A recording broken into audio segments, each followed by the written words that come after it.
Hi, Great Turns. I hope you're all doing well and staying up to date, of course. Um, Please, I can't stress this enough. Can you all email myself or Miss Cater or WhatsApp us with any questions that you might have during our lesson time, just so we can gauge and see if you're staying up to date and understanding what is being conveyed in these videos. Um, the last thing we looked at were the different types of entrepreneurs, and today we're going to talk about new types of entrepreneurs. Now, when we talk about a new entrepreneur, there's three different categories in which we bracket new entrepreneurs into. Now, the first one is an emerging entrepreneur, which we'll break down now. The second one is an informal entrepreneur. And lastly, we have youth entrepreneurs.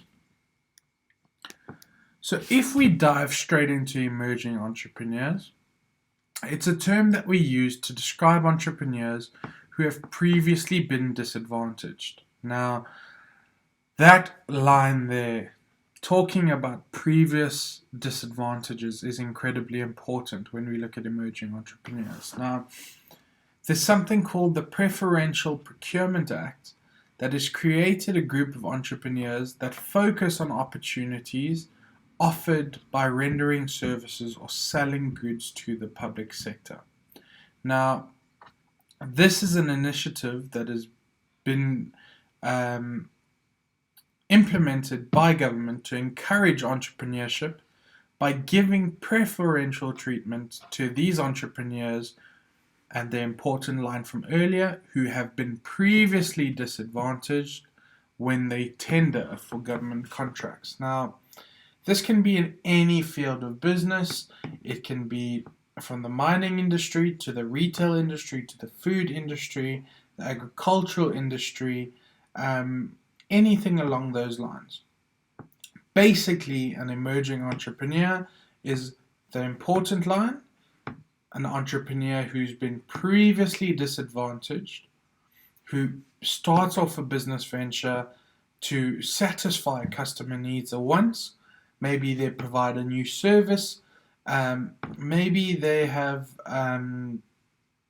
looked at sustainable ways in the use of water. So I know a few years ago, there was a young lady who managed to create a type of wet wipe that people could use as an alternative measure to bath or shower themselves if they didn't have access to running water. Now, this is someone who's lived in that situation. They were previously disadvantaged, and they use that to come up and innovate something that could be used. Now, something as little as this, you might think, well, it's just a wet wipe. Like, is it really that big of a deal? Not only was that bought by the government and distributed in certain rural areas where there's no access to running water, a couple of airlines actually purchased this product. And once they purchased this product, it also helped the airline's guests, the passengers on the plane, freshen up after your long haul flights from overseas countries or to overseas countries. So something as little as this can maybe end up going the right way. And the purpose of that Preferential Procurement Act is to give preference or preferential treatment to these emerging entrepreneurs in order to encourage more of this emerging entrepreneurship in society. You know, the second someone gets a break, another person wants to try something out because they've actually seen it happen. So that's incredibly important to take note of. The next type of entrepreneur that we look at is the informal entrepreneur. Now, this informal, we think back to our business sectors. This is an entrepreneur who operates in the informal sector. Now, there's pros and cons to this. The one is that the entrepreneur often has no fixed premises or formal business location. Upside to it might be that there are limited legal requirements, and entrepreneurs that operate in the informal sector do not pay income tax. Now, we spoke about people in the informal sector not contributing directly to the GDP, but they have more of an indirect effect on the GDP, the gross domestic product. Okay, so these informal entrepreneurs is an informal business person, doesn't pay income tax, no fixed property, but they still manage to make an income. They still manage to potentially create jobs for others in their business. Okay? Now, some important information to know is that the sector is growing, as it's evident from the number of hawkers that are seen as traffic lights or informal street markets. Now, the word hawkers is quite important. For those of you who don't know, anyone selling something on the roadside, at traffic lights, or in an informal market on the side of the pavement is deemed a hawker. Now, yes, some of you might think, well, it's a pain for some people to stand there and offer you stuff at your window the whole time. But ultimately, that person who is hawking is trying to make a living and trying to put food on their table, make an income of sorts. And you'll often see that hawkers generally move with societal trends. So we've gone into our COVID pandemic. I've just come back from Joburg, and a number of the hawkers that are at traffic lights are selling sanitizers, foggers, face masks, buffs, anything to try combat this pandemic of ours. Okay? Stuff that is also frequently sold. Things like any product for your car, be it car fresheners, car chargers, Bluetooth converters, anything along those lines, because it's convenient and people actually need those things. We spoke about your entrepreneur who looks at trends, okay? The tourism entrepreneur. Well, in a similar breath, your hawkers can follow those societal trends. If it's a football World Cup, a rugby World Cup, we're going into the British and Irish Lions rugby tour at the moment. You'll often see the different types of memorabilia or shirts that have gone with the society trend that these informal entrepreneurs try and sell during this time.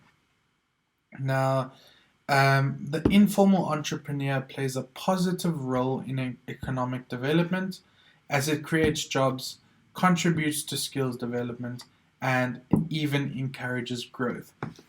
So again, we covered this in the different sectors of business, but basically it's that direct impact on the GDP that we speak about.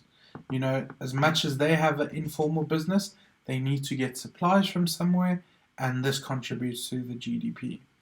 A way to contribute to our economy or economic development, creating jobs not just for yourself as the entrepreneur, but for employees that you might have in your business. The skills development of people, you know, teaching someone a skill that they can use to create a job for themselves or to find work is incredibly important. And we spoke about some informal businesses that start in the informal sector that continue and manage to grow, so much so that some of them have been bumped up into the formal sector.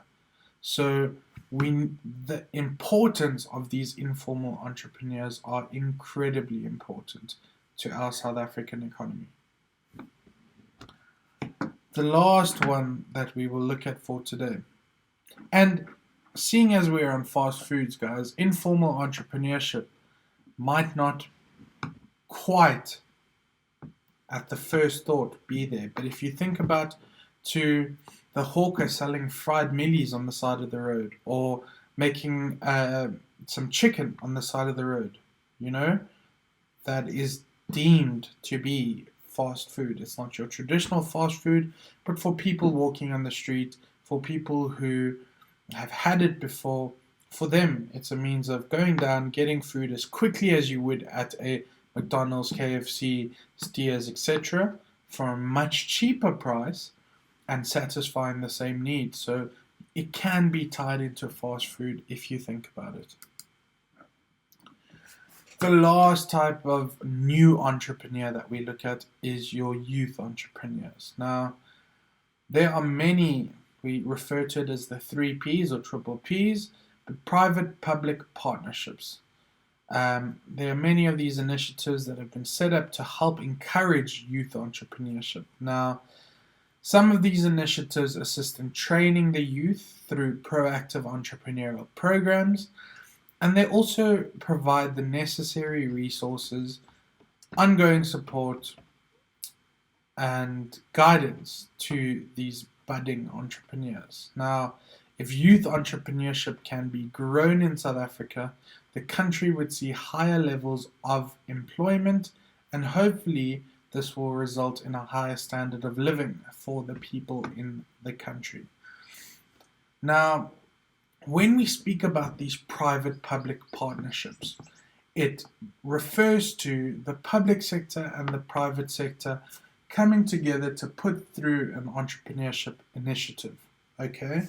So if we think to most companies in the private sector, some of them would contribute to initiatives like these to tick their CSR box because they're being responsible to their society. Now, if you think about some of the initiatives that we've seen recently, and remember, we're talking about entrepreneurship here, but there's a lot of factors that contribute to entrepreneurship. So Steers initiated a library project that contributes to education, which could then contribute to entrepreneurship.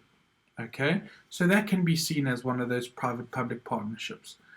Generally, your banks, your Rand Merchant Banks, FNB, Standard Bank, they have these youth development programs where they try upskill people and try stimulate the innovation and bring out these entrepreneurial traits in people through courses, classes, lectures, anything along those lines. Okay? Some of them go as far as to creating a job for a person while they're part of the entrepreneurship program to upskill them even further. Okay? So your youth entrepreneurs generally form part of these private-public partnerships, and we talk about young people learning and developing themselves into becoming an entrepreneur. Now, we want to grow this in South Africa because the more entrepreneurs we have, the more employment we have. So people creating jobs for themselves or other people. And ultimately, if more and more people have jobs, they'll be able to achieve a higher standard of living, which ultimately is what we're wanting in our country. Okay, so any of you do some research, maybe after school you want to join a youth entrepreneurship program of sorts. So that might be another avenue into the next phase of your life if you don't necessarily want to go to university. So there's a lot of options out in the world, and entrepreneurship and starting off your own business venture is incredibly important. Guys, I think I've rambled on enough today. We're going to leave it at that. So between the last two lessons, we've looked at your new or your different types of entrepreneurs, your tourism, your social, your enviro, and your social entrepreneurs, techno entrepreneurs, sorry. And today we've looked at your emerging entrepreneurs, your informal entrepreneurs, and your youth entrepreneurs. So we'll leave it at that, guys, and we'll pick up again tomorrow. Cheers.